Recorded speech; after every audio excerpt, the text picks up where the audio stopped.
Have you ever wondered what it truly takes to change the world?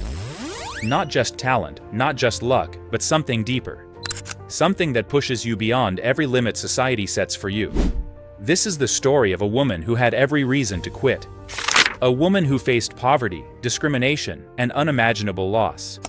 Yet she didn't just survive, she revolutionized science forever. This is the story of Marie Curie. And by the end of this video, you'll understand why her journey matters to your life today. Warsaw, Poland, 1867.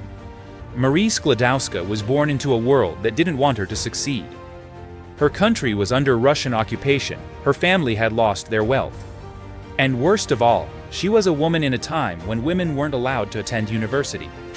But Marie had something burning inside her, an unstoppable curiosity about how the world worked. While other girls her age were preparing for marriage, Marie was reading physics books in secret. She joined underground classes called the Flying University. These were illegal schools that moved locations to avoid Russian authorities. Think about that for a second. She risked arrest just to learn. But here's where it gets harder. Marie wanted to study at a real university, but Poland wouldn't allow it. So she made a deal with her sister Branya. Marie would work as a governess to pay for Branya's medical school in Paris. Then Branya would support Marie. For 6 years, Marie worked in other people's homes, teaching their children, saving every penny. She could have given up, she could have settled for less, but she didn't. In 1891, Marie finally arrived in Paris at age 24. She enrolled at the Sorbonne, one of Europe's most prestigious universities. But life wasn't glamorous at all. She lived in a tiny attic room so cold that water froze in the winter.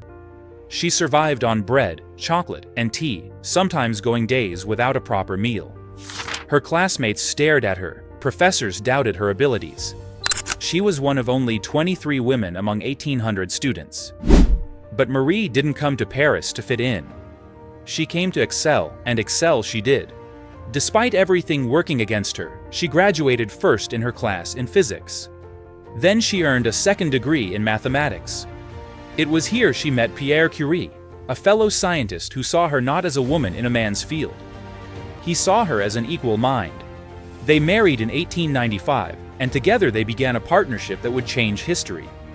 Marie became fascinated by the recent discovery of X-rays and a mysterious radiation coming from uranium. Everyone else moved on to new topics. Marie didn't. She asked a simple question. Are there other elements that emit this strange radiation?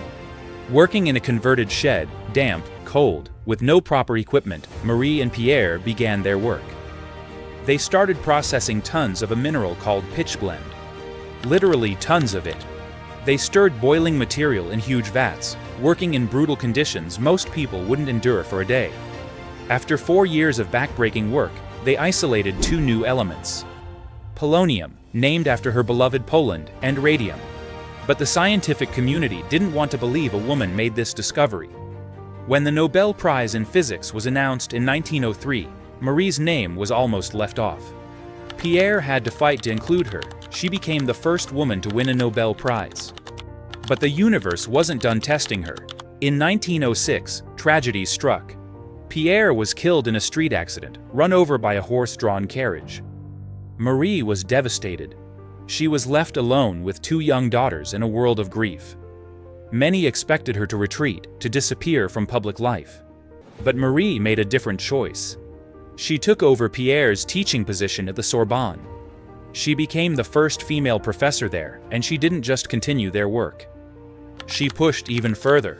In 1911, she won a second Nobel Prize, this time in chemistry, for isolating pure radium. She remains the only person to win Nobel Prizes in 2 different sciences. During World War I, when soldiers were dying from undetected injuries, Marie developed mobile X-ray units. They were called Petites Curies. She drove to the front lines herself, helping save countless lives. She worked until her body couldn't anymore. In 1934, Marie Curie died from aplastic anemia caused by years of radiation exposure. She literally gave her life to science, so what can we learn from Marie Curie's story?